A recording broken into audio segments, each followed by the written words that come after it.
మీద రాయి దాడి జరిగిన తర్వాత పరిణామాలు మనం చూస్తున్నాము. ముఖ్యమంత్రి వైఎస్ జగన్ రాయి దాడి జరిగిన తర్వాత హాట్గా పరిస్థితులు పూర్తిగా మారిపోయిన పరిస్థితి కనిపిస్తుంది. నిన్న సిపి కాంతిరాణా టాటా కూడా ప్రెస్ మీట్ పెట్టి చెప్పారు. ఆయన మాట్లాడుతూ రాయితోనే ఈ ఘటన జరిగింది, రాయితోనే దాడి చేశారని చాలా స్పష్టంగా చెప్తున్నారు. అయితే కరెంటు పోవటం వల్ల, చీకటిగా ఉండటం వల్ల ఎటువైపు నుంచి రాయి వచ్చిందో డైరెక్షన్ కనిపించింది, కానీ ఎవరు దాడి చేశారు, పర్టికులర్గా ఏ వ్యక్తి నుంచి వచ్చిన విషయానికి సంబంధించి కొంత క్లారిటీ మిస్ అయింది. ప్రస్తుతం అనేక వీడియోలు పరిశీలిస్తున్నాము. అనేక వీడియోలు సమీక్షించిన మీదట మేము తప్పకుండా కనిపెడతామని చెప్పి నిన్న పోలీసు అధికారి చెప్పిన విషయం కూడా మనకు తెలిసిందే. కానీ ఈరోజు ఉదయం నుంచి ఒక వార్త పూర్తిగా హల్చల్ చేస్తోంది.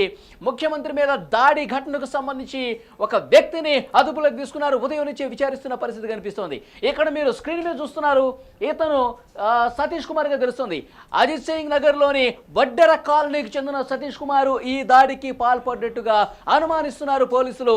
అంటే స్థానికుల నుంచి ముఖ్యమంత్రి వైఎస్ జగన్ ఎప్పుడైతే అక్కడ సింగ్ నగర్కు వచ్చారో అక్కడ ప్రజలకు అభివాదం చేస్తూ అక్కడ ముందుకు కదులుతున్నటువంటి పరిస్థితుల్లో ఒక రాయి బలంగా తగిలింది, ఆయన కంటి పైభాగాన తగిలింది. తర్వాత మాజీ మంత్రి వెల్లంపల్లి శ్రీనివాస్ కూడా గాయపడ్డ పరిస్థితి మనకు తెలిసిన విషయమే. అయితే ఆ రాయికి సంబంధించి దేంతో దాడి చేశాడు, ఎట్లా దాడి చేశాడు, ఎంత వేగంగా ఎటువైపు నుంచి వేశాడు, వీటన్నిటికి సంబంధించి దర్యాప్తు కూలంకషంగా జరుగుతున్నటువంటి ఈ పరిస్థితుల్లో కొన్ని వీడియోలను కూడా పరిశీలించారు. ఆ సమయంలో ఆ సందర్భంగా స్థానికులు కొన్ని వీడియోలు తీశారు. ముఖ్యమంత్రి ప్రసంగిస్తున్న సమయంలో, ముఖ్యమంత్రి అభివాదం చేస్తున్నటువంటి సందర్భంగా కొంతమంది స్థానికులు అక్కడ ఆ సభలో పాల్గొన్నటువంటి వాళ్ళు కొన్ని వీడియోలు తీశారు, కొన్ని ఫోటోలు తీశారు.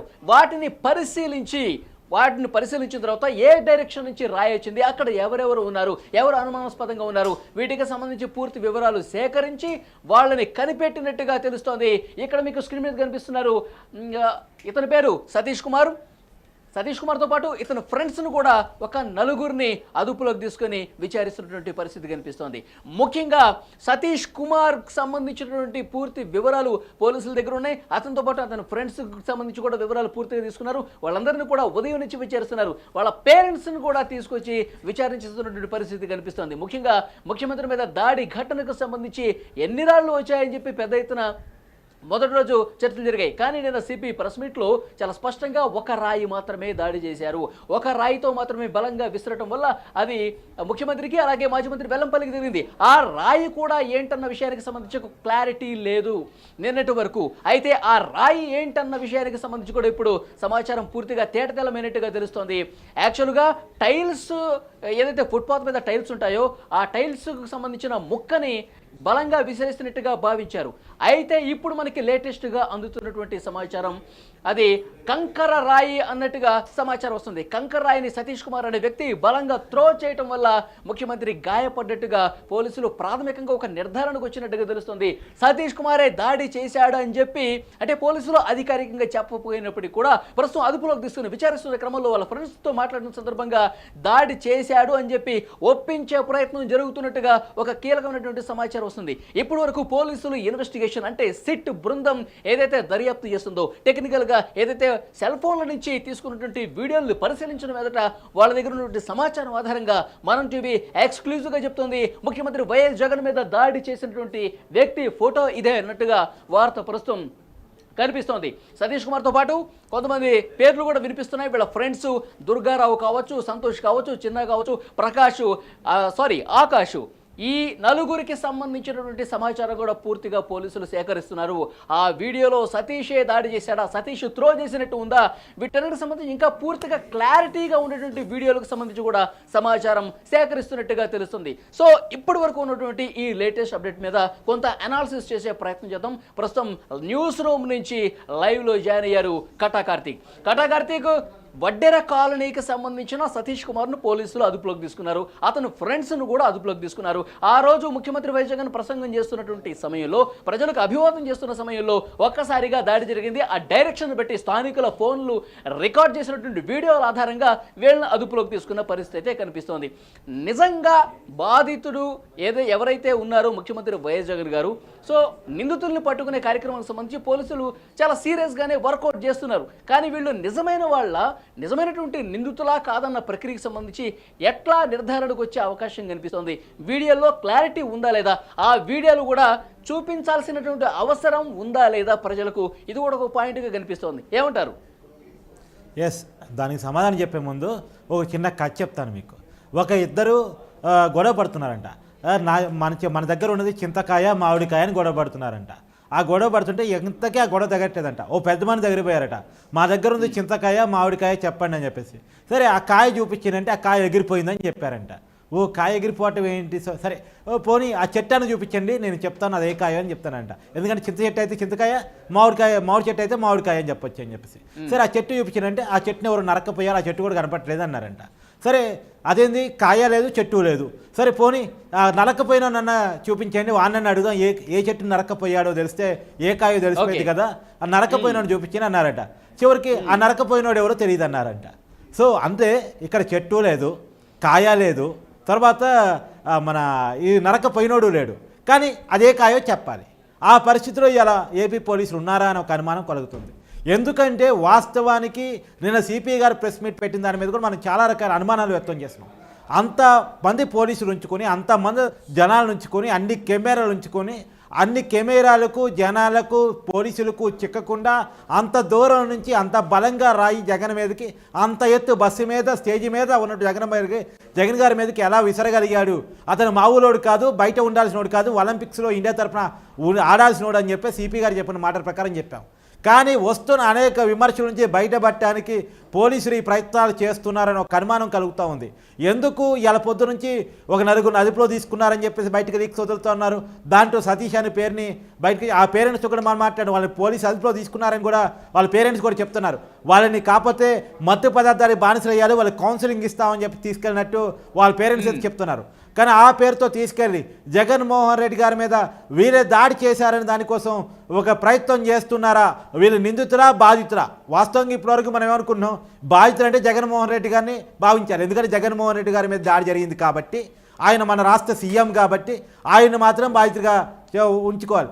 కానీ గత అనేక కేసుల్లో వాస్తవాలను వదిలేసి, అసలు వాళ్ళని వదిలేసి, జరగని సంఘటన జరిగినట్టు చూపించడం కోసమైనా కావచ్చు, లేదు అసలు నిందితుల్ని కాపాడటం కోసమైనా కావచ్చు, కొత్త వాళ్ళని, కొత్త పాత్రధారులని, వాళ్ళకి ఏదో ఒక నేర చరిత్ర ఉన్న వాళ్ళని తీసుకొచ్చేసి ఇక ఆల్రెడీ వీళ్ళకి నేర చరిత్ర ఉంది కాబట్టి వీళ్ళే ఈ నేరానికి పాల్పడ్డారు, ఇదిగో ఈ నేరానికి ఒక విషయం అర్థం కావట్లేదు. ఈ రోజు ఉదయం నుంచి కూడా ఈ నలుగురు ఫ్రెండ్స్ ను కూడా తీసుకెళ్లారు. ప్రధానంగా త్రో చేసింది సతీష్ కుమార్ అని చెప్పేసి పోలీసులు భావిస్తున్నారు. ఉదయం నుంచి ఇప్పటి వరకు పోలీసులు విచారిస్తూనే ఉన్నారు, వీడియోలు చూస్తున్నారు, ప్లే చేస్తున్నారు, వాళ్ళకి చూపిస్తున్నారు. ఇంకా క్లారిటీ రావటం లేదు. ఎందుకు? ముఖ్యంగా సతీష్ వ్యక్తి నిజంగా అతడు దాడి చేసిన పరిస్థితి ఉంటే, అతనే త్రో చేసి ఉంటే గనక ఇప్పటికే పోలీసులు ఒక నిర్ధారణకు వచ్చి ప్రకటన చేయొచ్చు కదా. ఎందుకు మరి ఇంత అలసత్వం కనిపిస్తుంది? అంటే స్టేషన్లో కూర్చోబెట్టి వాళ్ళని ఒప్పించే కార్యక్రమం, ఏదన్నా బలవంతపు కార్యక్రమానికి శ్రీకారం చుట్టే పరిస్థితి ఏమైనా కనిపిస్తుందా? ఎందుకంటే గత ఉదాహరణలు మనకు కనిపిస్తున్నాయి. గతంలో ఏదైతే ఎగ్జాంపుల్స్గా కొంతమందిని నిజమైనటువంటి నిందితుల్ని వదిలేసి ఎవరినో తీసుకొచ్చి బాధితులను చేసిన పరిస్థితి మన కళ్ళ ముందు కనిపిస్తుంది కదా. అలాంటి ప్రయత్నం ఏమైనా జరుగుతుందా? ఒక అనుమానం కనిపిస్తోంది. అదే ఏపీలో, అదే ఉమ్మడి గుంటూరు జిల్లాలో, విజయవాడకి పక్కనే ఉన్నటువంటి ఉమ్మడి గుంటూరు జిల్లాలో తెనాల్లో ఐఎస్ఎంఏర్ హత్య కేసులో సత్యంబాబుని ఎలా దోచుకొని చేయడం కోసం ఎంత పోలీసులు ప్రయత్నం చేశారో మనం చూసాం. కొన్ని సంవత్సరాల పాటు చేయని నేరానికి జైలు శిక్షణ అనుభవించాడు సత్యంబాబు. సో అది పక్కన పెడితే హత్యల కేసులో ఉన్నటువంటి ఎమ్మెల్సీకి బెయిల్ వస్తుంది, కానీ హత్యాయత్నం కేసులో ఉన్నటువంటి కోడికత్తి సీనుపుకి బెయిల్ రాని విషయాన్ని కూడా ఏపీలో గత 5 సంవత్సరాల కాలంలో మనం చూసాం. కాబట్టి ఎక్కడో ఏపీ పోలీసు వ్యవస్థ మీద ఒక చిన్నపాటి అనుమానం కలుగుతూ ఉంది. గత ఉదాహరణలు ఇచ్చా, ఇతను బలవంతంగా ఒప్పించే ప్రయత్నం చేస్తున్నారా, పలానోళ్ళే రాయి విసారని చెప్పించే ప్రయత్నం చేస్తున్నారా అనేది ఒక అనుమానం కలుగుతూ ఉంది. ఎందుకంటే అంత కెమెరాల మధ్య ఆ రోజు పట్టుకోలేకపోయారు, ఆ నైట్ పట్టుకోలేకపోయారు. 1800 మంది పోలీసులు పహారా కాసినటువంటి ఆ చోట ఒక వ్యక్తి ఎవరికి కనపడకుండా రాయి విసిరేసి చీకట్లో నుంచి అంత గురివేసి ఒకటే రాయితోటి జగన్మోహన్ రెడ్డి గారిని అదే రాయితోటి మళ్ళా మాజీ మంత్రిని కొట్టగలిగాడు అంటే అతను మామూలోడు కాదు అనే విషయాన్ని నిన్న కూడా చెప్పాం. కానీ ఎక్కడో నమ్మడానికి అవకాశం లేని విధంగా నిన్న సిపి గారి మాటలు ఉన్నాయి. ఆ నమ్మడానికి అవకాశం లేని మాటలు చెప్పేసి ఇలా ఎంక్వైరీ నడుపుతున్నారంటే ఆ ఎంక్వైరీని అనుమానించాల్సిందే కదా. మరి వాస్తవాన్ని నిన్న సిపి గారు చెప్పిన మాటలు నమ్మడానికి అనుకూలంగా ఉంటే, అనుమానాలకు తావివ్వకుండా, అనుమానాలు లేవనెత్తకుండా కాన్ఫిడెన్స్గా ఇది జరిగింది అని చెప్పగలిగి ఉంటే ఈ అనుమానాలు వచ్చేవి కాదు.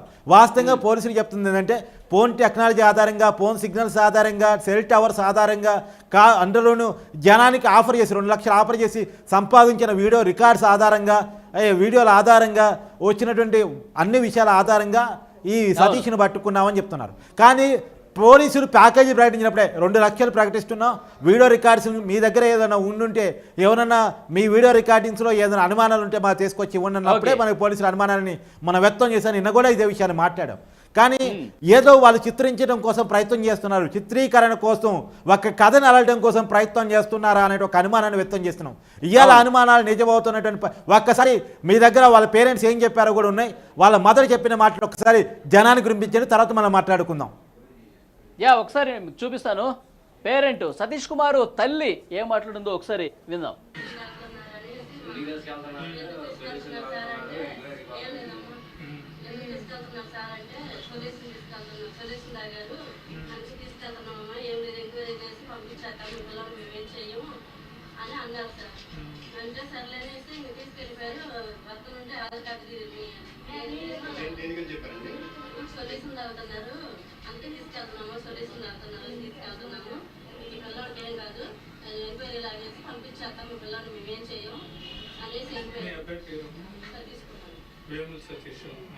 తీసుకెళ్ళిపోయారు.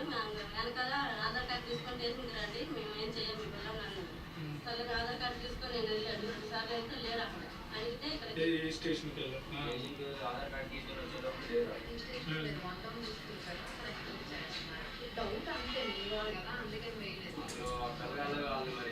ఏమనుకుంటున్నారమ్మా అసలు నిజంగా మీరు బాధపడమాకండి. ఇంకా రాత్రి సొల్యూషన్ అవుతున్నారని ఎంక్వైరీ స్కీల్ పంపించేస్తాం అన్నారు. వాళ్ళు 18, 17 కటాకర్తిక్ తల్లి మాటలు విన్నాం. చాలా ఆవేదనతో చెప్తుంది ఆ తల్లి. ఏదో సొల్యూషన్ తాగుతున్నారంట అని చెప్పి అనుమానంతో కౌన్సిలింగ్ ఇవ్వడానికి తీసుకెళ్తున్నామమ్మా, మీ పిల్లగాడిని మేమేమీ చెయ్యము అని చెప్పి పోలీసులు చెప్పి తీసుకెళ్లారంటే చాలా ఆవేదన భరితంగా ఆమె తల్లి మాట్లాడుతున్నటువంటి పరిస్థితి కనిపిస్తోంది. అంటే ముఖ్యంగా ఇక్కడ ఎవరినో ఒకరిని అదుపులోకి తీసుకునే ప్రయత్నం జరిగిందా, లేకపోతే నిజంగా వీళ్ళు దాడి చేశారు, మా దగ్గర పూర్తి స్థాయిలో ఆధారాలు ఉన్నాయని చెప్పి అంటే ఆధారాల్ని చూపించే కార్యక్రమానికి ఏమన్నా ఒక కన్క్లూజన్కి వచ్చిన ప్రయత్నం జరిగిందా లేదన్నది కూడా ఒక పెద్ద క్వశ్చన్ మార్క్ కనిపిస్తుంది. ఎందుకంటే కొంతమంది అదుపులోకి తీసుకుంటున్నారు, వాళ్ళు ప్రశ్నిస్తున్నారు. తర్వాత వీడియోలో నిజంగా కరెక్ట్ ఫుటేజ్ వాళ్ళకు దొరికింటే కనుక నిజాలు బయటకు వస్తాయి కదా. ఆ రకమైనటువంటి ప్రయత్నం జరిగిందా, లేకపోతే గుంపులో గోవిందలాగా ర్యాండమ్గా ఏదో దర్యాప్తు చేస్తున్నామని చెప్పి ప్రక్రియ ఇట్లా జరుగుతుంది కదా అని చెప్పి చూపించుకునే ప్రయత్నంలో భాగంగా ఇదంతా జరుగుతుంది అనేది కూడా తెలియాల్సిన అవసరం అయితే కనిపిస్తుంది. ఈ తల్లి మాటలు విన్న తర్వాత ఏమనిపిస్తుంది? ఎస్, ఆ తల్లి మాటలు ఎందుకు వినిపించామంటే మనం చెప్తున్నాడికి అథెంటిక్ ఆధారాలు ఉండాలి, ఏదో అడగోలుగా చెప్పడం కాదు మన ఉద్దేశం అని చెప్పడానికి ఆ తల్లి బయట వినిపించాం. వాస్తవానికి జగన్ మీద రాయి వేసిన కేసులోనే వాళ్ళని అదుపులో తీసుకుంటే అదే విషయాన్ని పేరెంట్స్కి కన్వే చేసి అదుపులో తీసుకోవచ్చు కదా. పేరెంట్స్కి మత్తు పదార్థాల మీద విచారించడానికి తీసుకెళ్తున్నామని వాళ్ళ మదర్కే వాళ్ళకి చెప్పేసి వాళ్ళని అలా తీసుకెళ్ళడం ఎందుకు, అబద్ధాలు చెప్పి తీసుకెళ్లాల్సిన అవసరం ఎందుకని వచ్చింది? రెండోది, నిజానికి వాళ్ళు అయి ఉంటే ఇంత సమయం ఎందుకు పట్టిందో కూడా దానికి ఆన్సర్ ఇవ్వాల్సినటువంటి పరిస్థితి పోలీసుల దగ్గర ఉంది. ఇంకోటి కూడా మనకు వాళ్ళు చెప్తుంది ఏంటంటే డబ్బులు ఇచ్చి తీసుకెళ్లేవారు జన సమీకరణలో భాగంగా తీసుకెళ్ళాలని కొంతమంది చెప్తా ఉంటే ఆ పేరెంట్ చెప్తున్నారు లేదు మా పిల్లగాళ్ళు ఆ రోజు ఏదైతే ఈ సంఘటన జరిగిందో ఆ సంఘటన జరిగినప్పుడు మాతోనే ఉన్నారని ఆ పేరెంట్ చెప్తున్నారు. వాళ్ళతోనే ఉన్నోళ్ళు జగన్ గారి సభ దగ్గర రాళ్ళదాడి ఎలా చేయగలరు? ఒకవేళ ఇంకో కోణం కూడా చూస్తాం, డబ్బులు ఇచ్చి వాళ్ళని సభలో తీసుకెళ్లారు జన సమీకరణ కోసం, వైసీపీ వాళ్ళు వాళ్ళని సమీకరించి తీసుకెళ్లారు అనుకుందాం. డబ్బులు ఇచ్చి వైసీపీ వాళ్ళే తీసుకెళ్ళినప్పుడు వాళ్ళ సభకు డబ్బులు తీసుకుని వెళ్ళిన తర్వాత వాళ్ళ మీద దాడి ఎందుకు చేస్తారు? ఇక్కడ ఎక్కడో పొరపాటు ఇప్పటికీ కొన్ని అనుమానాలు లేవనెత్తా ఉన్నాయి వాళ్ళని ఎంక్వైరీ చేసే క్రమంలో కూడా. అంటే ఎక్కడో పోలీసులు మిస్టేకం చేస్తున్నారు, కావాలని ఇరికించే ప్రయత్నం చేస్తున్నారని ఒక బలమైన అనుమానం కలుగుతూ ఉంది. గతంలో పోలీసుల విచారణ సక్రమంగా సాగుంటే ఎక్కడ అమాయకుల్ని ఇరికించే ప్రయత్నం చేయకపోయి ఉంటే, ఎక్కడా కూడా ఒక అమాయకుల్ని పెద్ద వాళ్ళని రక్షించడం కోసం లేదా పెద్దవాళ్ళ కేసుల్లో అమాయకుల్ని ఇరికించే ప్రయత్నం చేయకపోయి ఉంటే మనకి అనుమానం రాకపోదు. కానీ మనకి ఇందాక ఉదాహరణ చెప్పాను. మరొక ముఖ్యమైన విషయం కార్తీక్, దాడి చేసిన రాయికి సంబంధించి పలు అనుమానాలు లేవనెత్తుతున్నటువంటి పరిస్థితి కనిపిస్తుంది. ఎందుకు? దాడి జరిగిన మొదటి రోజు ఎప్పుడైతే దాడి జరిగిందో అప్పుడు ఆ సమయంలో గులకరాయి అని చెప్పారు. ఆ తర్వాత జరిగినటువంటి పరిస్థితుల్లో టైల్స్, ఫుట్పాత్ మీద టైల్స్ ఉంటాయి కదా, ఆ రాయి అని చెప్పేసి అన్నారు. ఇప్పుడు లేటెస్ట్గా కంకర్ రాయి అని చెప్తున్నారు. అంటే ఏ రాయితో దాడి జరిగిందన్న విషయానికి సంబంధించి ఎందుకు ఇలాంటి ప్రచారాలు జరుగుతున్న పరిస్థితి కనిపిస్తుంది? నిజంగా దాడి చేసినటువంటి పొజిషన్ ఎటువైపు నుంచి వచ్చిందో చూస్తున్నటువంటి పోలీసు అధికారులకు, ఎక్కడి నుంచి వచ్చిందో చూస్తున్నటువంటి పోలీసు అధికారులకు, ఇప్పుడు ఎవరు దాడి చేశారో కూడా చెప్తున్నటువంటి పోలీసు అధికారులకు రాయికి సంబంధించి ఒక క్లారిటీ ఎందుకు మిస్ అవుతుందన్నది కూడా ఇక్కడ చూడాల్సిన అవసరం కనిపిస్తోంది. ఇప్పుడు ఒక విషయం, ఆ రాయిని పట్టుకున్నారా, రాయి తెలియకుండా రకరకాల ప్రచారాలు. ఫస్ట్ మీకు క్యాట్ బాల్తో చేశారన్నారు, ఏరిగన్తో చేశారన్నారు, ఇవన్నీ రాజకీయ ప్రచారాలు. నిన్న సిపి గారు పెట్టిన ప్రెస్ మీట్లో కూడా ఒక రాయితో దాడి చేశారు అని ఆయన ఇండైరెక్ట్గా చెప్పింది ఏంటంటే టైల్స్ కోసం వాడు ఒక రాయితో దాడి చేసి ఉండొచ్చు అని చెప్పారు. సజ్జ రామకృష్ణారెడ్డి గారు చెప్పారు. సరే, ఇవన్నీ పక్కన పెడితే ఇవాళ కంకర్ రాయి అంటున్నారు. కంకర్ రాయి కొట్టారు, కంకర్ రాయి వేసుకొని కొట్టారు. నిజమే, కంకర్ రాయితో కొట్టిన తర్వాత దెబ్బ తగిలింది. దెబ్బ తగిలిన తర్వాత రాయి ఎటు పోయింది? రాయి కింద కదా పడేది. మనిషికి తగిలిన తర్వాత ఆ రాయి కింద పడకుండా ఎక్కడికి పోతుంది? ఒక్కసారి మనిషికి తగిలిన తర్వాత ఆ రాయి బలహీన పడుతుంది. ఖచ్చితంగా అంతవరకు వేగంగా పోయిన రాయి వేగాన్ని తగ్గించుకొని నేల మీద పడుతుంది. ఆ నేల మీద పడ్డప్పుడు ఖచ్చితంగా ఆ రాయిని స్వాధీనం చేసుకోవాలి. ఎందుకు? ఫస్ట్ ఆ రాయి మీద సెక్యూరిటీ సిబ్బంది అంతా వెతకాలి. ఆ రాయి కోసం వెతికినట్టు ఎక్కడ ఆ అక్కడ విజువల్స్లో మనకు కనపడలే. ఆ రాయి కోసం వెతికితే దాని ఫింగర్ ప్రింట్స్ పనికొచ్చే అవకాశం ఉంది. దానికి జగన్ గారి పెట్టో లేదా శ్రీనివాస్ గారి పెట్టో, మాజీ మంత్రి గారి పెట్టో దానికి అంటుకునే అవకాశం ఉంది. సో ఖచ్చితంగా రాయిని గుర్తించవచ్చు, బ్లడ్ అంటుకున్న రాయిని అక్కడ గుర్తించవచ్చు. మిగతా రాళ్ళు అక్కడ ఉన్నప్పటికీ కూడా బ్లడ్ అంటుకున్న రాయికి ఆ కంకర రాయి ఉండే అవకాశం ఉంది. కాబట్టి ఆ రాయిని గుర్తించవచ్చు. ఆ రాయిని గుర్తించే ప్రయత్నం ఎందుకని జరగలేదు? ఇంకా చెప్పాల్సి వస్తే ఇంకా రోజు ఎందుకు పదే అనుమానాలు రేట్ చేయటం అనేది చేయట్లేదు, కానీ నిన్ననే చాలా అనుమానాలు రేట్ చేశాం. వాస్తవానికి దాడి జరగగానే జగన్ గారిని మొత్తం సెక్యూరిటీ చుట్టుముట్టలేదు ఎందుకు? ఆయన కాపాడే ప్రయత్నం చేయలేదు ఎందుకు? ఫోటోలకు వీడియోలకు ఎక్స్పోజ్ అయ్యేలా, ప్రజలకు ఎక్స్పోజ్ అయ్యేలా చాలాసేపు ఎందుకు ఉంచారు? తర్వాత కేవలం 10 నిమిషాలు వైద్యం చేసి తర్వాత యాత్ర ఎందుకు కొనసాగించారు? యాత్ర అంతా ముగిసిన తర్వాత కానీ హాస్పిటల్కి పోయే పరిస్థితి ఎందుకు క్రియేట్ అయింది? అంటే వాస్తవానికి ఏంటంటే దెబ్బ గట్టిగా దగ్గర ఉంటే, బ్లడ్ వచ్చి ఉంటే ఇమ్మీడియట్లీ ఆయన హాస్పిటల్ తీసుకెళ్తారు. సెక్యూరిటీ ఒప్పుకోదు. జగన్ గారు ఇస్తాలతో కూడా సంబంధం లేదు, నేను యాత్ర చేస్తానన్నారు. సెక్యూరిటీ ఒప్పుకోదు, చేయడానికి కుదరదు సార్, మా సెక్యూరిటీ రీజన్స్ ఒప్పుకోవు, మీరు ఖచ్చితంగా హాస్పిటల్కి వెళ్ళాలి, కుట్టేపించుకోవాలి, కుట్టేపించుకున్న తర్వాత యాత్ర అనేది పోలీస్ సెక్యూరిటీ సీరియస్గా చెప్తారు. వాళ్ళకు స్టాండర్డ్ ఇన్స్ట్రక్షన్స్ ఉంటాయి, వాళ్ళకు రూల్స్ ఉంటాయి. ఆ రూల్స్ ప్రకారం జగన్ గారిని సేవ్ చేసే ప్రయత్నం ఎందుకని చేయలేదు? కేవలం ఒక బ్యాండేజ్ వేసుకొని మళ్ళీ యాత్ర చేయటువంటి, యాత్ర అంతా ముగిసిన తర్వాత అంటే దాదాపు ఒక గంట పాటు యాత్ర చేసినట్టున్నారు. ఆ గంట తర్వాతగానే ఆయన గవర్నమెంట్ హాస్పిటల్ పోయి ఏదో కుట్టేపించుకున్నారని మనకు తెలుస్తున్న సమాచారం. వాళ్ళు చెప్పారు కుట్టేపించి 3 కుట్లు పడ్డాయి అనేది చెప్పారు. కాబట్టి ఆ పరిస్థితి ఎందుకని వచ్చింది? ఈ అనుమానాలనేది సమాధానం చెప్పలేక, సమాధానం లేక, సమాధానం రాక ఎవరైనా అమాయకుల్ని, అనామకుల్ని, బాధితుల్ని, పేదల్ని, నిరుపేదల్ని ఇరికించే ప్రయత్నం చేస్తున్నారా? వాళ్ళకు ఉంటే ఉండొచ్చు, వాళ్ళు నేరస్తులు కాదని చెప్పడం మన ఉద్దేశం కాదు. వాళ్ళకి ఏదైనా నేర ప్రవృత్తి ఉంటే ఉండొచ్చు, చిన్న చితక కేసుల్లో వాళ్ళ ఇన్ఫ్లుయెన్స్ ఉంటే ఉండొచ్చు, అక్కడ ఏమైనా చిన్నపాటి నేర ప్రవృత్తి ఉంటే ఉండొచ్చు. నేర ప్రవృత్తి ఉంది కాబట్టి గతం నుంచి వీళ్ళకి మత్తు పదార్థాలు నేర ప్రవృత్తి అది ఉంది కాబట్టి దాన్ని ఆధారంగా చూపించి వీళ్ళ గతం నుంచి నేర చరిత్ర ఉంది, ఇక్కడ కూడా అలానే చేశారని చూపించే ప్రయత్నం ఏమైనా చేస్తున్నారని ఒక బలమైన అనుమానం మనకు కలుగుతా ఉంది. దాని కేసుకు సంబంధించి కూడా సతీష్ కుమార్ ని ప్రస్తుతం అదుపులోకి తీసుకున్నారు, అతని ఫ్రెండ్స్ ను అదుపులోకి తీసుకున్నారు. ఇక్కడ మనం క్లియర్ గా చెప్తున్నాం, నిందితుడా బాధితుడా? ఇతడు నిజంగా తప్పు చేసిన వ్యక్తి ఆ స్క్రీన్ మీద కనిపిస్తున్నాడు సతీష్ కుమార్. ఇతడు నిజంగా తప్పు చేసిన వ్యక్తి సీఎం జగన్మోహన్ రెడ్డి గారి మీద రాయి విసిరిన వ్యక్తేనా? లేదంటే కనుక గతంలో జరిగినటువంటి కొన్ని కేసులకు సంబంధించి బాధితులుగా ఏ విధంగా అయితే మారారో, చేయని తప్పుకు శిక్ష అనుభవిస్తున్నారని చెప్పి ఎవరైతే గత కేసులకు సంబంధించిన ఉదాహరణలు కనిపిస్తున్నాయో అలాగే ఇతను కూడా ఒక బాధితుడుగా మారే పరిస్థితి ఏమన్నా కనిపిస్తున్నది కూడా సీరియస్ గా ఆలోచించాల్సిన విషయం కనిపిస్తుంది. కటకర్తికి ఇంతకు ముందు మనం డిస్కస్ చేసుకున్నాము, సత్యం బాబు కావచ్చు, ఆయేషా మీరా హత్య కేసుకు సంబంధించి, తర్వాత ఇక్కడ మొన్న రీసెంట్గా జరిగిన కోడికత్తి కేసుకు సంబంధించి సీనుబాబు కావచ్చు, జనుపల్లి. సో వీళ్ళలాగా ఒక బాధితుడిగా మారిపోయే పరిస్థితి ఉందా అని చెప్పి చాలా లోతుగా డిస్కషన్ జరుగుతున్నాయి. ఎందుకంటే ఈరోజు ఉదయం నుంచి అతని స్టేషన్కి తీసుకెళ్లారు, కొంతమంది స్టేషన్ తీసుకున్నారు ఫ్రెండ్స్ని. ఉదయం నుంచి సాయంత్రం వరకు వాళ్ళకి వీడియోలు చూపిస్తున్నారంటే ఎలాగోలా త్వరితగతిన కేసును ముగించాలి, ఎలాగోలా మేము నిందితుడిని పట్టుకున్నాము, చాలా త్వరగానే పట్టుకున్నాము, ముఖ్యమంత్రి జగన్ మీద రాయితో దాడి కొట్టిన తర్వాత ఆయన కుట్ల పడ్డ తర్వాత ఇంత సీరియస్గా ఎందుకు తీసుకెళ్లేదు, పోలీసులు ఏం చోద్యం చూస్తున్నారు, ఎందుకు ఇంత డల్గా ఉన్నారని చెప్పి, ఎక్కడ అపఖ్యాతి పాలవుతుందని చెప్పి వెంటనే ఏదో రకంగా ముగించేద్దాం అన్న ప్రక్రియకి ఏమన్నా శ్రీకారం చుట్టారా? ప్రస్తుతం స్టేషన్లో అదే విధంగా జరుగుతుందా? పేరెంట్స్ కూడా అదే విధంగా వాళ్ళు కౌన్సిలింగ్ ఇస్తున్న పరిస్థితి కనిపిస్తుందా? మీ అబ్బాయికి ఏం కాదు, ఈ కేసులో రాయి విసిరింది కాబట్టి కొన్ని రోజులు జైలుకి వచ్చేస్తాడు, సో ఒప్పుకోండి, నిజాన్ని ఒప్పుకోండి, లేదంటే ఎలాగైనా సరే బలవంతంగా ఒప్పిస్తాం, ఇలా కార్యక్రమానికి ఏమన్నా శ్రీకారం చుట్టారా? ఇది ప్రస్తుతం రాష్ట్ర వ్యాప్తంగా కూడా తీవ్ర చర్చనీయాంశం అవుతుంది. ప్రతిపక్షాలు కూడా కట్టగారి ప్రతిపక్షాలు కూడా ఇంతకుముందు మనం ప్రెస్ మీట్ లో కూడా చెప్పాము. సో నిందితులు కాకుండా వేరే వాళ్ళని తీసుకొచ్చి బాధితులుగా మారుస్తున్నారు.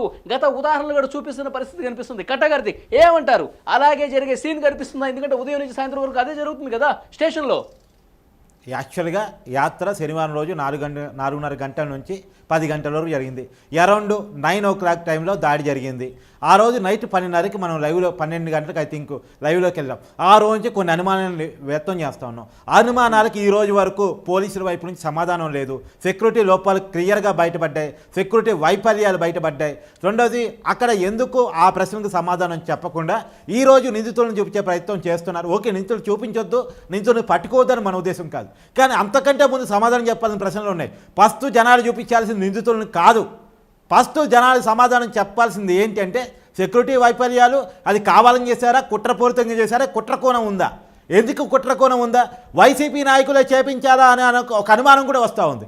ఎందుకనంటే కరెంటు పోయే విషయం వైసీపీ నాయకులు తప్ప బయట వాళ్ళు తెలిసే అవకాశం లేదు ఖచ్చితంగా జగన్ గారు. అది మరి వైసీపీ నాయకులు ఏమైనా చేపించుకునే ప్రయత్నం చేశారా అనేది ఒక అనుమానం, ఫస్ట్ పాయింట్. రెండోది, ఆ రాయిని ఎందుకు చూపించలేదు, స్టిల్ ఇంకా రాయిని చూపించలేదు. ఫస్ట్ రాయిని చూపించాలా, రాయి విషయం నిందితులను చూపించాలా? ఫస్ట్ మనం చూపించింది రాయిని చూపించండి. రాయి సాక్ష్యంగా పనికొచ్చే అంశం. ఇప్పటి వరకు రాయి విషయంలో కన్ఫ్యూజన్ ఉంది, ఇప్పటికీ రాయి విషయంలో కన్ఫ్యూజన్ ఉంది. ఏమన్నా సతీష్ ఇదే రాయి విచారని రేపు సిపి గారు ప్రెస్ మీట్ పెడితే చెప్పలేం, కానీ ఇప్పటికీ రాయి విషయంలో కన్ఫ్యూజన్ ఉంది. ఆ రాయిని చూపించండి, ఆ రాయికి జగన్ గారి బెడ్ని చూపించండి, ఆ రాయికి సీన్ గారి బెడ్ని చూపించండి, వెల్లంపల్లి శ్రీనివాస్ గారు బెడ్ని చూపించండి. అది కనుక ఆ బెడ్ కనుక తేలితే ఇదే రాయితో వాళ్ళని కొట్టారు అని నమ్మడానికి అవకాశం ఉంటుంది. ఒకవేళ ఆ రాయిని గారు తీసుకొస్తే చాలా పెద్ద ప్రమాదకరం పోలీసులు వాస్తవానికి, ఎందుకంటే అది టెస్ట్ చేస్తారు, వాళ్ళదా కాదా బ్లడ్ వాళ్ళ ఇవన్నీ టెస్ట్ చేస్తారు కాబట్టి ఆ రాయిని చూపించే ప్రయత్నం చేయలేదని ఒక అనుమానం. ఇదే రాయి చూపించకపోవటం వల్లనే నిందితులు కాదు బాధితులు అనే ఒక అనుమానం కలుగుతుంది. రాయిని చూపించి ఉండుంటే ఇదే రాయితో దాడి చేశారు అంటుంటే ఆ రాయికి జగన్మోహన్ రెడ్డి గారి బ్లడ్ లేకపోతే శ్రీనివాస్ గారి బ్లడ్ ఉండి అది టెస్టులో కనుక తేలుంటే ఆహా దాడి జరిగింది నిజమే, దాడి జరిగింది నిజమే, ఎవరో దాడి చేసి ఉంటారు, ఆ దాడి చేసిన వాళ్ళు పట్టుకోవాలని ఒక పెద్ద డిమాండ్ వచ్చి ఉండేది. ఇవాళ అనుమానాలు వ్యక్తమయ్యే కాదు, అనుమానం రావడానికి ఫస్ట్ బేసిక్ పాయింట్ ఏంటంటే రాయి కనపడకపోవటం. జగన్ గారికి తగిన రాయి, శ్రీనివాస్ గారికి తగిన రాయి, ఏదైతే ఒకటే రాయి తగిలిందో జగన్ గారి కంటి పైన. రాయి గురించి మనం ప్రస్తుతం మాట్లాడుకుంటున్నాం కాబట్టి ఆ రాయికి ఉన్న విషాన్ని జోడించి దాడి చేస్తే ఏంటి పరిస్థితి? అప్పుడైనా సరే ఆ రాయిని కనిపెట్టాల్సిన అవసరం ఉంటుంది కదా. విషపూరితమైనటువంటి రాయి జగన్మోహన్ రెడ్డి గారికి తగిలింది అంటే కనుక అప్పుడు ఆ రాయి అవసరం చాలా కీలకంగా ఉండేది. కాబట్టి ఇప్పుడు రాయి ఆ విషపూరితం కాదు కాబట్టి నార్మల్గా విసిరారు కాబట్టి ఆ రాయి ఎడిపోతే మనకేంది అని చెప్పి ఒక భావన కలిగిందా? ఒకవేళ అలాంటి విషంతో కలిపిన రాయి ఉంటే ఇప్పుడు ప్రాణాలకు ప్రమాదం జరిగేది కదా, మాజీ మంత్రికి ముఖ్యమంత్రికి అలాంటి పరిస్థితి వచ్చి ఉండేది కదా. మరి రాయిని అంత కీలకంగా వ్యవహరించాల్సిన పరిస్థితి ఉన్నప్పుడు దాన్ని కనిపెట్టాలి, వెతకాలి. ఇప్పుడు కంకర్ రాయిని కూడా చెప్తున్నారు, ఒక నిర్ధారణకు వచ్చారు. ఇన్ని రోజులుగా ఏదో గులకరాయి అని చెప్పో లేకపోతే టైల్స్ రాయి అని చెప్పేసి అన్నారు, ఇప్పుడు కంకర్ రాయి అని చెప్పేసి ఒక నిర్ధారణకు వచ్చారని సమాచారం వస్తున్న నేపథ్యంలో ఆ రాయి ఏంటనేది కూడా తెలియాల్సిన అవసరం అయితే చాలా స్పష్టంగా కనిపిస్తోంది. మరి రాయి ఆ కేసులో ఎంత కీలకమో చెప్పడానికి కొన్ని పాయింట్స్ చెప్తాను. ఫస్ట్, జగన్ గారి మీద దాడి జరిగింది నిజమే, ఇప్పటివరకు ఏదో గజమాలకి ఇసపోయింది అది ఇది అని చెప్పేసి చాలా విమర్శలు ఉన్నాయి కదా. కాదు, రాయితో కొట్టారు, ఇది రాయి అని చెప్పడానికి పనికొచ్చింది. రెండోది, జగన్ గారి బ్లడ్ లేదా శ్రీనివాస్ గారి బ్లడ్ ఉన్నప్పుడు నిజమే ఈ బ్లడ్ వాళ్ళదే అని టెస్టులు దాటడానికి అవకాశం ఉంటుంది. 3, ఫింగర్ ప్రింట్స్, ఆ రాయి ఇసిరిన వాడి ఫింగర్ ప్రింట్స్ పట్టుకొని సతీష్ ఇదిగో అనడానికి ఆధారం ఉంది, సతీష్ ఫింగర్ ప్రింట్స్ ఈ రాయి మీద ఉన్నాయని చెప్పడానికి పనికొస్తుంది. తర్వాత ఈ ప్రజల్లో ఉన్న అనేక అనుమానాలని లేవనెత్తకుండా ఉండటానికి ఈ రాయి 4వ కారణం. అంటే మొత్తం కొన్ని అనుమానాలు రాయి చుట్టూనే ఉన్నాయి. రాయి కనుక ఈ కేసులు ఎంత కీలకమో ఈ పాయింట్ చూస్తే మనకు అర్థమైపోయింది. ఒకటి, జగన్ గారికి దెబ్బ తగిలింది, రాయితోనే దెబ్బ తగిలింది అని చెప్పడానికి పనికి వస్తుంది. రెండోది దానికి మీరు అనేటి విషం ఉందా లేదా ఇదని కలిపి ప్రయోగించాడా ఉట్టిగానే విసిరేసాడా అని అంటానికి పనికి వస్తుంది. సాక్షుల్ని పట్టుకోవడం అంటే కాదు, ఎవరైతే నిందితులు ఉన్నారో నిందితులను పట్టుకోవడానికి పనికి వస్తుంది, ఇతర అనుమానాలని నివృత్తి చేయడానికి పనికి వస్తుంది. ఇన్ని రకాల అవకాశాలు ఉన్నప్పటికీ కూడా ఆ రాయిని ఎందుకు పట్టుకోలేదు? ఆ రాయిని వెతికే ప్రయత్నం నిందితులు అంటే దొరకలేదు, పోనీయండి. నిందితుడు కెమెరాలు దొరకలేదు, మనుషులు దొరకలేదు, అసలు ఇంత వ్యవస్థ ఉంచుకొని ఇంత వ్యవస్థలో ఆ మనిషిని పట్టుకోలేకపోయి ఎవరిసినారు పక్కన పెట్టేయండి, మనిషిని పట్టుకోలేకపోయాం పక్కన పెట్టేయండి. కానీ రాయిని ఎందుకు పట్టుకోలేకపోయాం? రాయిని కూడా పట్టుకోలేని పరిస్థితిలో మన ఎంక్వైరీ వ్యవస్థ ఉందా?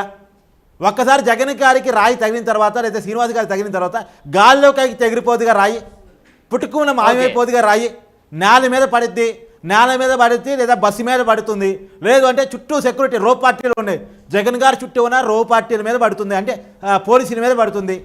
పోలీసుల మీద పడకుండా, బస్సు మీద పడకుండా, నేల మీద పడకుండా ఎక్కడికి పోయే అవకాశం రాయి? ఖచ్చితంగా ఆ సరౌండింగ్స్లోనే ఆ రాయి ఉంటుంది. ఆ రాయిని పట్టుకోకుండా రాయిని విసినోడు పట్టుకున్నావు, పలానోడే రాయి విసిరాడు, పలానా రాయి విసిరాడు, ఏంది గోల? ఎట్లా నమ్మాలి దీన్ని? నమ్మాలి అంటే ఫస్ట్ ఆ రాయి కావాలి. ఆ రాయి ఉంటేనే కేసు నమ్మడానికి అవకాశం ఉంది. రాయిని పట్టుకోకుండా రాయి విసిను అని పట్టుకున్నామంటే అంటే చెట్టు చూడకుండా కాయ చూడకుండా చెట్టు నరికిన పట్టుకున్నాం అన్నట్టే ఉంటుంది వ్యవహారం. ఆ చెట్టు లేదు, కాయ లేదు. అబ్జర్వ్ చేసావా? ఇప్పుడు రాయి విసిరేరు అని చెప్తున్నారు, ఏ యాంగిల్ నుంచి వచ్చిందో కూడా చెప్తున్నారు.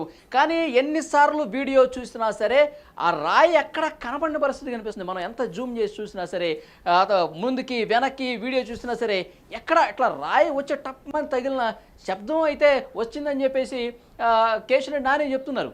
కానీ ఆ రాయి అసలు ఎట్లా వచ్చింది? చిన్నపాటి అట్లా జస్ట్ అట్లా వచ్చినట్టు కూడా ఇక్కడ కీలకమైన విషయం, మీరు కేసీఆర్ నాని పేరెత్తారు గట్ట ఆడుతున్నా, ఆయనకి శబ్దంగా నేను పడిందని చెప్పాడే అప్పుడు. అవునవును మరి శబ్దం వచ్చిందని చెప్పేసి మరి కంకర రాయి ఇసిరితే తప్పని శబ్దం రాదే. ఆ రోజు క్యాట్ బాల్తో ఇసురుంటాడు, ఆ శబ్దం వచ్చింది అని అన్నారు, లేదా ఏరి గన్తో బెలిచారు, ఆ శబ్దం వచ్చింది అన్నారు. మరి అది క్యాట్ గన్ను కాదు, ఏరి గన్ను కాదు, మరి ఆ శబ్దం ఎక్కడి నుంచి వచ్చింది ఆయనకి? కేసీఆర్ నాని గారికి దానికి కూడా సమాధానం చెప్పాలి కదా. అంటే ఒక్కొక్కటి ఎతుకుతున్న కొద్దీ చాలా లాజికల్ కనపడుతున్నాయి, సమాధానమైన ప్రశ్నలు కనపడుతున్నాయి. ఈ సమాధానమైన ప్రశ్నల వల్లే ఈ దాడి మీద కానీ, దాడి చేసిన వాళ్ళ మీద కానీ, దాడి జరుగుతున్న ఎంక్వైరీ మీద కానీ కొన్ని అనుమానాలు వ్యక్తమవుతున్నాయి. ఈ అనుమానాలు నివృత్తి చేయకుండా కేవలం నిధులు తీసుకొచ్చి వీళ్ళే చేసుకొచ్చారంటే నిన్న ప్రెస్ మీట్ పెట్టినట్టే ఉంటుందని ఒక అనుమానం కలుగుతూ ఉంది. ఎవరైనా అమాయకుల్ని బాధితుల్ని చేసే ప్రమాదం చేసే అవకాశం ఉంది కదా అనేది కనపడుతుంది. ఈ అనుమానాలకు ఫస్ట్ సమాధానం చెప్పాలి అనేది మనం కోరుకుంటున్నాం. ఓకే, కట్టకార్తీక్, ఈ ఘటన తర్వాత తొలిసారిగా ముఖ్యమంత్రి వైఎస్ జగన్ స్పందించారు. ఆయన ఏం మాట్లాడారో ఒకసారి ఈ వీడియోలో మీకు వినిపించే ప్రయత్నం చేస్తాం.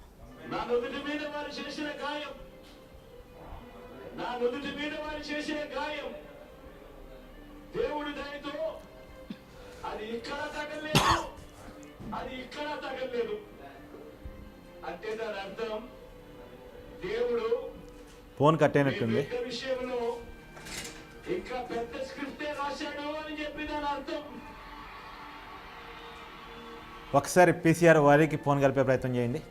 యా, ఇక్కడ మనకి క్లియర్గా కనిపిస్తోంది కట్టా కార్తీక్, ముఖ్యంగా ఆ దేవుడు స్క్రిప్ట్ రాయటం వల్లే నాకు పెద్ద ప్రమాదం జరగలేదు, ప్రమాదం నుంచి తప్పించుకున్నాను అని చెప్పినటువంటి పరిస్థితి కనిపిస్తోంది. ఎట్లా చూడాల్సిన అవసరం కనిపిస్తుంది కట్టా కార్తీక్? కట్టకార్తీక్, వైఎస్ జగన్మోహన్ రెడ్డి గారు ఘటన జరిగిన తర్వాత, తన మీద దాడి జరిగిన తర్వాత మాట్లాడిన వీడియో ఇప్పుడు మనం చూసాము. ఆయన ఏమన్నారు చూసాం, కంటికి తగలలేదు, ఇక్కడ కణతకు కూడా కీలకమైన భాగానికి తగలలేదు, కాబట్టి ప్రమాదం నుంచి నేను బయటపడ్డాను, కాబట్టి మీ బిడ్డకు దేవుడు మంచి స్క్రిప్టే రాశాడు అని చెప్పి ఆయన చెప్పారు. ఎట్లా చూడాలి? స్క్రిప్ట్ అంటేనే పెద్ద అనుమానం వస్తుంది. స్క్రిప్ట్ అనే పదం పక్కన పెట్టేయండి. సహజంగా జగన్మోహన్ రెడ్డి గారు మొదటిసారి స్పందించారు. వాస్తవంగా ఆ సంఘటన జరిగిన రోజు జగన్ గారు మాట్లాడలేదు, స్పందించలేదు, కామగా ఉన్నారు, ప్రార్థన చేసుకున్నారు, తర్వాత హాస్పిటల్కి వెళ్ళారు, కుట్లు వేయించుకున్నారు, డాక్టర్ ఒకరోజు రెస్ట్ చెప్పారు, ఆ రెస్ట్ తీసుకున్నారు, తర్వాత యాత్ర స్టార్ట్ చేశారు. యాత్ర స్టార్ట్ చేసిన ఇవాళ మాట్లాడారు. మాట్లాడితే సహజంగా ఏమనుకుంటాం, ఇంతవరకు ఆయన యాత్ర స్టార్ట్ చేసేంత వరకు ఆ రాయిని పట్టుకోలేదు, రాయి విసినవాడిని పట్టుకోలేదు, ఇదేం పోలీస్ వ్యవస్థ, ఇది ఎక్కడ వ్యవస్థ, ఇది ఎక్కడ ఎంక్వైరీ వ్యవస్థ, ఈ ఏపీ పోలీసు మీద నాకు నమ్మకం కలగట్లేదు, నా మీద దాడి జరిగితేనే రక్షణ ఎవరైనప్పుడు సామాన్యులకు ఈ రాష్ట్రంలో రక్షణ ఎక్కడ ఉంది, సీఎంకే రక్షణ లేనప్పుడు, సీఎం మీద రాయి విసినోడిని పట్టుకోలేనప్పుడు, ఇక 18 మంది పోలీసులు ఉండి కూడా పట్టుకోలేనప్పుడు ఒక సామాన్యుడికి రక్షణ ఎక్కడ నుంచి ఉంటుంది, కాబట్టి ఈ ఏపీ పోలీసులు కాదు సిబిఐతో విచారణ జరిపించాలని చెప్పేసి జగన్మోహన్ రెడ్డి గారు డిమాండ్ చేస్తారని వైసీపీ అభిమానులు అందరూ భావించారు. ఎందుకంటే జగన్ గారు అభిమానులు చాలా బాధపడ్డారు. ఆ రాయి ఇసినోడు ఎవడు జరగకపోవటం ఏంది, ఆ రాయి దొరకకపోవటం ఏంది, జగన్ గారి మీద దాడి చేస్తే వాళ్ళని పట్టుకోలేకపోవటం ఏంది, ఇన్ని గంటల వ్యవహారం ఏంటన్నది వైసీపీ అభిమానులు చాలా బాధపడ్డారు. కానీ జగన్ గారి నుంచి ఆ స్టేట్మెంట్ రాకపోగా, ఆ డిమాండ్ రాకపోగా, ఇక్కడ తగ్గలేదు అక్కడ తగ్గలేదు, ఇక్కడ దగ్గర ఉంటే ఇట్టు ఉండేది, అటు దగ్గర ఉంటే అట్టు ఉండేది, ఇవన్నీ ఎందుకు అంటే ఏమైనా సింపతి పాలిటిక్స్ ఏమైనా ప్లే చేస్తున్నారా జగన్మోహన్ రెడ్డి గారు? సరే ఓకే, ఆయన చెప్పుకునేయండి, ఇక్కడ తగ్గకూడదు అక్కడ తగ్గకూడదు అని చెప్పుకొని కానీ జగన్మోహన్ రెడ్డి గారు సమాధానం చెప్పాల్సింది ఏంటంటే మీ మీద దాడి అనేది మీ మీద దాడిగా మేము చూసుకోం. జగన్మోహన్ రెడ్డి గారిని ఒక వ్యక్తిగా మేము చూడం, ఆయన ఒక వ్యవస్థగా చూస్తాం, ఆయన ఒక సీఎంగా చూస్తాం. సీఎం గారి మీద దాడి జరిగితే పట్టుకోలేని పోలీస్ వ్యవస్థ ఉంటే, సీఎం గారి మీద దాడి జరిగితే దాడి చేసిన వాళ్ళు ఎవరు చెప్పలేని పరిస్థితి ఉంటే, సీఎం గారి మీద దాడి జరిగితే దాడి మీద చాలా అనుమానాలు వస్తుంటే ఇంకా సామాన్యుల పరిస్థితి ఏంటి? ఇంకోటి ఏమన్నా చాలామంది భయానికం పడుతుంది ఏంటంటే ఇప్పుడే ఈ ఎలక్షన్స్కి ఒక నెల ముందే పరిస్థితి ఎలా ఉంటే నెల రోజుల కాలంలో ఇంకా పరిస్థితి ఎలా ఉంటుంది? ఇప్పటికే ఏపీ రాజకీయాల మీద చాలా అనుమానాలు కొనసాగుతూ ఉన్నాయి. ఇప్పటికే సునీత, షర్మిల లాంటి వాళ్ళు ఎలాంటి అనుమానాలు వ్యక్తం చేస్తున్నారు చూస్తూ ఉన్నారు. వాళ్ళేమి పవన్ కళ్యాణ్, చంద్రబాబు ఈ మా కూటమి వాళ్ళు కాదు, వాళ్ళు జగన్మోహన్ రెడ్డి గారి కుటుంబానికి సంబంధించినటువంటి వ్యక్తులు. షర్మిల జగన్ గారి సొంత చెల్లి, జగనన్న వదిలిన మానవంటూ ఒకప్పుడు వైసీపీ కోసం పనిచేసిన వ్యక్తి.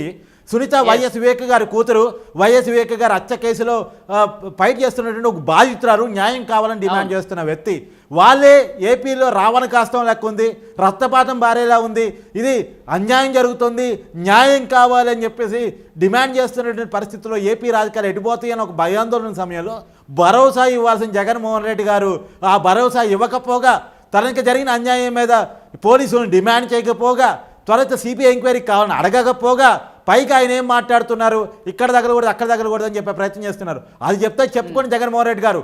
కానీ మిమ్మల్ని మేము అడుగుతుంది, ఒక సీఎంగా మీ మీద దాడి జరిగితే ఎందుకు సమాధానాలు చెప్పలేకపోతున్నారు? ఎందుకు అనుమానాలను నివృత్తి చేయలేకపోతున్నారు? ఎందుకు ప్రజలకు ఆన్సరబుల్గా ప్రభుత్వ వ్యవస్థలు లేవు, పోలీసు వ్యవస్థలు లేవు అనేటువంటి విషయాన్ని జగన్మోహన్ రెడ్డి గారు స్ట్రైట్గా అడుగుతున్నారు. ఇప్పుడు తన మీద తానే దాడి చేయించుకుని, అంటే కొంతమంది వర్షన్ మనం టీవీ వేదికగా నేను చెప్తున్నాను, తన మీద తానే దాడి చేయించుకొని ఆ దాడి జరిగిన తర్వాత ఇప్పుడు ఎలక్షన్ మంత్ కాబట్టి ఎక్కడ ప్రచారం ఉధృతంగా జరుగుతున్నటువంటి ఈ సందర్భంగా అన్నీ కూడా ప్రతి సభలో కూడా తన మీద దాడి జరిగింది చూశారా, ప్రతిపక్ష నాయకులు చేయించారు అని చెప్పి ఇట్లా సానుభూతి తనకు తాను రప్పించుకునే విధంగా ఆ ప్లాన్లో భాగంగానే ఈ దాడి చేయించుకున్నారని చెప్పి కొంతమంది ప్రతి వేదిక మీద మాట్లాడుతున్న పరిస్థితి కనిపిస్తుంది.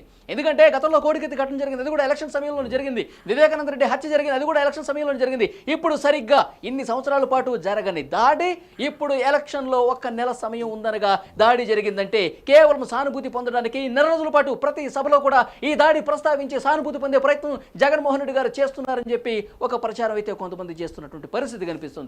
దీన్ని ఎట్లా విశ్లేషించాలి మనం? అయినా నేను ఆరోపణ చేయను, ఎన్నికల సమయంలోనే జరిగింది. జగన్ గారి మీద దాడి జరిగిన రాయి దొరకలేదు. జగన్మోహన్ రెడ్డి గారికి పోయినసారి ఎన్నికల్లో కూడా ఒక కోడికత్తి దాడి జరిగింది. ఆ ఎన్నికల టైంలో దానివల్ల సానుభూతి వచ్చే ప్రయత్నం కూడా జరిగింది, సానుభూతి కోసం మాట్లాడుకునే ప్రయత్నం కూడా జరిగింది. జగన్ గారి మీద దాడి జరిగింది వైసీపీ నాయకులు. తర్వాత వివేకానంద రెడ్డి గారు హత్య జరిగింది, అది గుండెపోటు అన్నారు, నారావారి చరిత్ర అన్నారు. ఇప్పుడు అవినాష్ రెడ్డి గారు సిబిఐ ఎంక్వైరీ ఎదుర్కొంటా ఉన్నారు, వైఎస్ఆర్ కుటుంబ సభ్యులు, ఆ పార్టీ ఎంపీగా ఉన్నటువంటి వ్యక్తి. అయినా సరే అయినా సరే జగన్మోహన్ రెడ్డి గారు చెప్పించుకొని నేను అయినా జగన్మోహన్ రెడ్డి గారిని నేను నమ్ముతా. జగన్మోహన్ రెడ్డి గారిని నేను నమ్ముతా ఎప్పుడు అంటే, జగన్మోహన్ రెడ్డి గారు ఇది ప్రతిపక్ష, నేను ఆధారం లేకుండా మాట్లాడలేను కాబట్టి జగన్మోహన్ రెడ్డి గారు తన మీదే తాను చేసుకున్నానని అనలేకపోతున్నాను. ఇన్ని అవకాశాలు ఉన్నప్పటికీ, అంటానికి రాజకీయ కారణాలు ఉన్నప్పటికీ కూడా జగన్మోహన్ రెడ్డి గారు తన మీద తాను దాడి చేసుకున్నారు అనేదానికి ఆధారం లేకుండా ఒక జర్నలిస్ట్గా నేను అనలేకపోతున్నాను. కానీ ఆయన కూడా ఆధారం లేకుండా ప్రతిపక్షాలు చేపించాయని, ఆధారాలు లేకుండా చంద్రబాబు నాయుడు చేపించాడని, ఆధారాలు లేకుండా ఇంకెవరో చేపించారని అంటే అది కరెక్ట్ కాదు. ఒకవేళ చంద్రబాబు చేపించారంటే ఆధారం చూపించండి. ఒకనాడు వివేక హత్య కేసు చంద్రబాబు చేపించారంటే ఆధారం చూపించలేకపోయారు. కోడికత్తి సీన్ చంద్రబాబు చేపించారంటే ఆధారం చూపించలేకపోయారు. ఇవన్నీ ఆధారాలు లేకుండా అడ్డగోలు ఆరోపణలు చేసి ప్రజల్ని భయభ్రాంతులకు గురి చేసి, అభద్రకు నెట్టేసి, అసహనానికి గురి చేసే ప్రయత్నాలు ఎవరు చేసినా తప్పే. నేను అంటాను, అసలు ఎలక్షన్ కమిషన్ డిమాండ్ చేస్తున్నాను, మంత్రి వేణుగోపాలకృష్ణ మీద, అంబటి రాంబాబు మీద, రోజా మీద కేసు బుక్ చేయాలంటాను. ఎందుకంటే వాళ్ళు చంద్రబాబు మీద ఆరోపణ చేశారు. వాళ్ళకి ఏ ఆధారాలు ఉన్నాయని ఆరోపణ చేశారు. వాళ్ళు చేసిన ఆరోపణల ఆధారంగా కింది స్థాయి జగన్ అభిమానులు, వైసీపీ కార్యకర్తలు ఎవరో ఒకళ్ళు వాళ్ళు మా నాయకుడి మీద దాడి చేపించారు చంద్రబాబు అని చెప్పి చంద్రబాబు మీద ఒక రాళ్ళు ఇచ్చినారట. వైజాగ్లో, గుంటూరు జిల్లాలో చంద్రబాబు పవన్ కళ్యాణ్ యాత్ర మీద రాళ్ళు ఇచ్చినారంట. అంటే కింది స్థాయి వైసీపీ కార్యకర్తని, జగన్ గారి అభిమాని రచ్చగొట్టే ప్రయత్నానికి ఆధారాలు లేకుండా ఆరోపణలతోటి అంబటి రాంబాబు, రోజానో వీళ్ళు కారణమయ్యారు. అదే మీలాంటోళ్ళు నారాంటోళ్ళు ఆరోపణ చేస్తే నోటీసులు పంపిస్తారు కదా, మరి అలాంటోళ్ళు బాధ్యతగా ఉన్నటువంటి వాళ్ళు ఎమ్మెల్యేలుగా సిబిఐతో విచారణ జరిపించాలి, అసలు నిజాలు వెలికి తీయాలని చెప్పి జగన్మోహన్ రెడ్డి గారే నేరుగా ఇక్కడ పోలీసు వ్యవస్థ సరిగా పనిచేయట్లేదు, ఇక్కడ పోలీసు వ్యవస్థ పూర్తిగా భద్రతా వైఫల్యం ఉంది కాబట్టి దాడి జరిగింది, నాకు నమ్మకం లేదు, అసలు నిజాలు బయటకు వస్తే లేదు, సిబిఐతో విచారణ జరిపించాలి అని ఆయన అనాలి అని చెప్పి ఇంతకుముందు ఒక మాట అన్నారు. ఇప్పుడు గతంలోకి ఒకసారి మనం వెళ్తే గనక వైఎస్ వివేకానంద రెడ్డి హత్య కేసుకు సంబంధించి ఆయన ప్రతిపక్ష నేతగా ఉన్నప్పుడు సిబిఐతో విచారణ జరిపించాలని చెప్పి ఆయన హైకోర్టు ఆశ్రయించారు. తర్వాత ఆయన వేసినటువంటి పిటిషన్ను ఉపసంహరించుకున్నారు. రాష్ట్రంలో పోలీసు అధికారులతో ఆయన విచారణ చేపించే పరిస్థితికి వచ్చారు. తర్వాత మళ్ళీ సునీత పోరాటం చేసి సిబిఐతో విచారణ జరిపించుకున్న పరిస్థితి కనిపిస్తోంది. ఇక మరోవైపు కోడికత్తి తీసుకుంటే ఎన్ఐఏ విచారణ జరిపించాలని డిమాండ్ చేసినప్పుడు ఎన్ఐఏ విచారణ స్టార్ట్ చేసిన తర్వాత ఆయన వాంగ్మూలం ఇవ్వకుండా ఏ విధంగా నిరాకరిస్తూ ఇచ్చారో మనం పరిస్థితి ఇప్పటి వరకు కనిపిస్తున్నది. ఇప్పుడు ఈ కేసుకు సంబంధించి కూడా ఆయన నేరుగా సిబిఐతో విచారణ జరిపించాలని ఎలా డిమాండ్ చేస్తాడు? గతం చూస్తే ఆ విధంగా ఉంది. ఇప్పుడు ఈ కేసుకు సంబంధించి కూడా సిబిఐకి డిమాండ్ చేసే పరిస్థితి ఆయన ఉందా లేదా? ఎస్, ఆయన చరిత్ర మీరు చాలా బాగా చెప్పారు. వాస్తవానికి వివేక గారు హత్య జరిగినప్పుడు సిబిఐ అడిగింది ఆయన అధికారంకి వచ్చినప్పుడు సిబిఐని ఉపసంహరించుకుంది ఆయనే. కానీ సునీత గారి పోరాటం ఫలితంగా సిబిఐ ఎంక్వైరీ జరుగుతూ ఉంది. సిబిఐ ఎంక్వైరీ నడవటం వల్లనే అవినాష్ రెడ్డి వరకు కేసు వెళ్ళింది. అదే సిబిఐ వరకు కాకుండా స్టేట్ పోలీసే ఎంక్వైరీ చేసి ఉంటే ఖచ్చితంగా జగన్మోహన్ రెడ్డి గారు తమ్ముడు అయినటువంటి అవినాష్ రెడ్డి కేసులో ఇరికించే ప్రయత్నం జరిగే ఉండేది కాదు. నీ కేసులో నిజాలు ముందుకు వచ్చేవి కావు, అదే సునీత న్యాయ పోరాటం ముందుకు పోయేది కాదు. సిబిఐతో ఎంక్వైరీ చెప్పుకోవడం వల్లనే, అది కూడా ఏపీ ఆధ్వర్యంలో ఉన్నటువంటి సిబిఐతో కాకుండా తెలంగాణ సిబిఐ కేసును బదలాయింపు చేసుకొని పెద్ద ఎత్తున న్యాయ పోరాటం చేసి సునీతమ్మ చేసినటువంటి పోరాటం ఫలితంగానే ఇవాళ అవినాష్ రెడ్డి వరకు కేసు జరిగింది. భాస్కర్ రెడ్డి జైల్లో ఉన్నాడు. రెండోది, ఇవాళ కూడా అవినాష్ రెడ్డి ప్రెస్ మీట్ పెట్టి బుకాయించే ప్రయత్నం చేస్తూ ఉన్నాడు. మనం క్లియర్గా చెప్తా ఉన్నాం, ఏ ప్రాథమిక ఆధారం లేకుండా భాస్కర్ రెడ్డికి కోర్టు రిమాండ్ విధించే అవకాశం లేదు కదా. ఏ ప్రాథమిక సిబిఐ అంటే కావాలని బుక్ చేసి ఉండొచ్చు కేసు, కాదంటలేదు, ఓకే. కానీ ప్రాథమిక ఆధారాలు ఉంటేనేగా కోర్టు రిమాండ్ వేసేది, ప్రాథమిక ఆధారాన్ని నమ్మితేనేగా జడ్జి గారు రిమాండ్ విధించేది. మరి వైఎస్ భాస్కర్ రెడ్డి గారికి, ఎవరైతే అవినాష్ రెడ్డి గారు తండ్రి ఉన్నాడో, కోర్టు జడ్జి గారు రిమాండ్ విధించారు, సిబిఐ రిమాండ్ విధించలేదు. సిబిఐ ఎంక్వైరీ మాత్రమే చేస్తుంది, సిబిఐ సాక్ష్యాలు మాత్రమే సేకరిస్తుంది. తీసుకుపోయి అంతిమంగా కోర్టు ముందే పెడితే కోర్టు నమ్మితే రిమాండ్ విధిస్తుంది. కానీ మనం సిబిఐని కూడా అడుగుతున్నాం, మరి సిబిఐ అవినాష్ రెడ్డిని ఎందుకు అరెస్ట్ చేయలేదు? అవినాష్ రెడ్డిని అరెస్ట్ చేయాలి కదా, మీరు నిందితుడిగా చేర్చారు కదా, మీరు గూగుల్ టేక్అవుట్స్ ద్వారా, వాట్సాప్ కాల్స్ ద్వారా ఆధారాలు సేకరించారు కదా. వాట్సాప్ కాల్స్ మీద కూడా అవినాష్ రెడ్డి గారు చాలా స్టేట్మెంట్ ఇచ్చే ప్రయత్నం చేశాడు. అది మరొక సబ్జెక్ట్లో మాట్లాడుకున్నాం, సబ్జెక్ట్ డిబేట్ అవుతుందేమో. కానీ అసలు చెప్తున్నా మీకు నేను ఇంకోటి, జగన్మోహన్ రెడ్డి గారి మీద జరిగిన దాడి, మళ్ళీ ఈ పాయింట్కి వచ్చేస్తే జగన్మోహన్ రెడ్డి గారి జరిగిన దాడిని విజయమ్మ గారు కూడా నమ్మట్లేదని ఒక అనుమానం వస్తుంది. ఎందుకంటే ఇంతవరకు వైఎస్ తల్లి అయినటువంటి జగన్మోహన్ రెడ్డి గారి తల్లి అయినటువంటి విజయమ్మ గారు జగన్ గారిని పరామర్శించిందే లేదు. ఆ పార్టీకి మాజీ గౌరవాధ్యక్షురాలు, మాజీ ఎమ్మెల్యే, మా ఎంపీగా పోటీ చేసినటువంటి వైజాగ్లో 2014లో ఎంపీగా కూడా పోటీ చేశారు ఆవిడ. అలాంటి వ్యక్తి మొన్నటిదాకా జగన్ కోసం, ఆ పార్టీ కోసం గౌరవాధ్యక్షురాలిగా అహర్నిశలు పనిచేసినటువంటి వ్యక్తి ఇవాళ జగన్ గారి మీద దాడి జరిగితే ఎందుకు స్పందించలేదు? అంటే కనుక విజయమ్మ కూడా వైఎస్ జగన్ గారికి చెల్లెళ్ల లాగానే తల్లి కూడా దూరమైన పరిస్థితిగా భావించాల్సిన అవసరం కనిపిస్తున్నా. ఎందుకంటే ఈ మధ్యకాలంలో ఎప్పుడు కూడా జగన్మోహన్ రెడ్డి గారిని కలవటం కావచ్చు, అంటే చెల్లెళ్ళు ఎప్పుడైతే అన్నకు వ్యతిరేకంగా పోరాటం చేస్తున్నారో, అన్న మీద న్యాయ పోరాటం వైపు సునీత చేస్తున్నారు, రాజకీయ పోరాటం చేస్తున్నారు. రాజకీయ పోరాటంలో ప్రచారంలో భాగంగా ఇద్దరు కలిసి వైఎస్ వివేకానంద రెడ్డి గారిని చంపింది అవినాష్ రెడ్డి, చిన్నాన్నను చంపినప్పటికీ కూడా వాళ్ళని కాపాడుతూ వస్తున్నాడని చెప్పి పెద్ద ఎత్తున ప్రచారం చేస్తున్నారు. రక్తంలో మునిగిపోయిన పార్టీ, రక్తం రుచి మరిగిన పార్టీ వైఎస్ఆర్సీపీ. ఇది ఓడిపోవాల్సినటువంటి అవసరం కనిపిస్తుంది. వైఎస్ జగన్మోహన్ రెడ్డి గారు దిగిపోవాల్సినటువంటి అవసరం కనిపిస్తుంది. మేము ప్రజా తీర్పు కోరుతున్నాము, ప్రజా తీర్పు కూడా మాకు ఇప్పుడు అంతే ముఖ్యం. వైఎస్ అవినాష్ రెడ్డి ఓడిపోతే కనుక ప్రజలు మా వైపే ఉన్నారు, న్యాయం వైపే ఉన్నారని చెప్పి వాళ్ళు ఉధృతంగా ప్రచారం చేస్తున్న పరిస్థితి కనిపిస్తుంది. ఇలాంటి కీలక సమయంలో తల్లి విజయమ్మ కూడా ఇంత దాడి జరిగినప్పటికీ కూడా, రాయితో దాడి చేసి కుట్లు పడ్డ తర్వాత కూడా తల్లి ఎందుకు రావట్లేదు, ఎందుకు కలవట్లేదు, ఎందుకు పరామర్శించలేదు అంటే కనుక తల్లితో కూడా విభేదాలు వచ్చేసాయి. తల్లి కూడా ఇప్పుడు పూర్తిగా దూరం అయిపోయింది.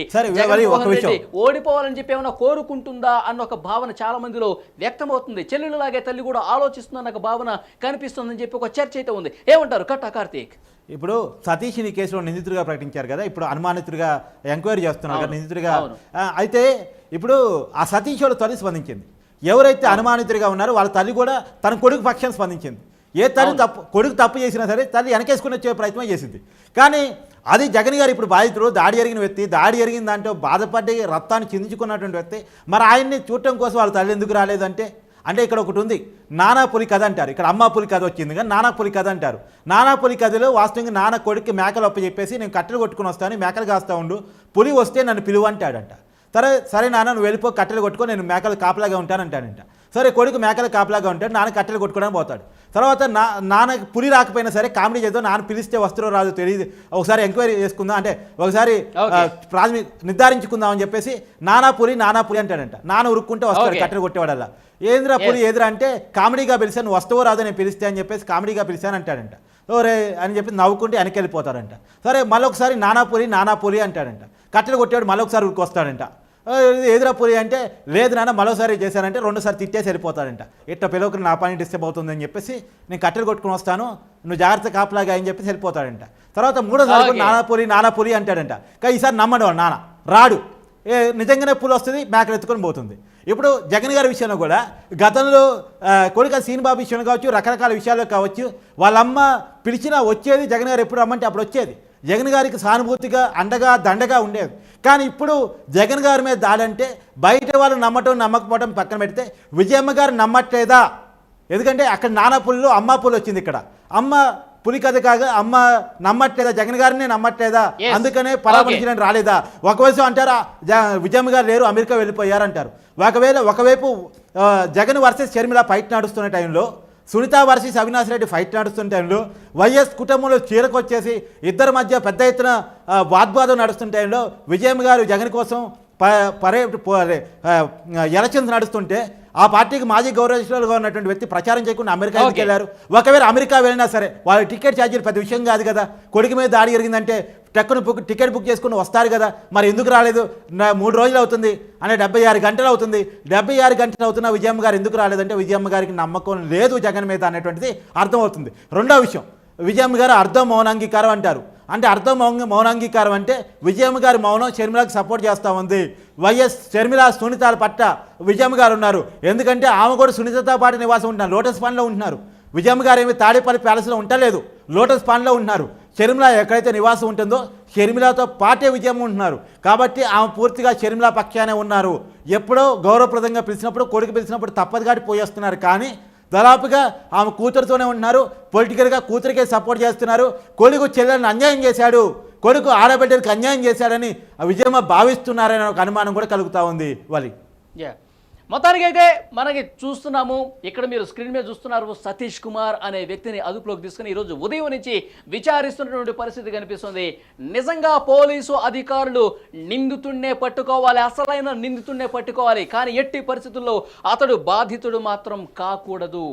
ఎందుకంటే గతంలో జరిగిన ఉదాహరణలాగా ఇది కూడా నిలవకూడదు. ఎవడైతే నిజంగా దాడి చేశాడో, ఎవడైతే నిజంగా అందరి కళ్ళు గప్పి పారిపోయాడని చెప్తున్నారో ఆ నిజమైన నిందితుడిని పట్టుకోవాల్సినటువంటి అవసరం కనిపిస్తుంది. అతడు దాడి చేస్తే గనక అతని మీద సెక్షన్ల ప్రకారం ఒక విషయాన్ని ప్రజలు పంపాలి, మనం ఒక విషయం ప్రజలే పంపాలి. జగన్ గారి బాధితుడు అని ఆయన తల్లి విజయమ్మ నమ్మట్లేదేమో, కానీ సతీష్ బాధితుడు అని చెప్పేసి వాళ్ళ మదర్ మాత్రం గట్టిగా భావిస్తున్నారు, వాళ్ళ తల్లి భావిస్తుంది. ఆ బయట కూడా మన దగ్గర ఉంది. ఇంకొకసారి ప్రజలకు వినిపించండి, ఆమె బాధితుడు అని చెప్పేసి వాళ్ళ తల్లి భావిస్తుంది. ఎస్, ఇక్కడ ఒకసారి ఆ తల్లి ఏం మాట్లాడిందో మళ్ళీ ఒకసారి మీకు వినిపించే ప్రయత్నం చేస్తాను.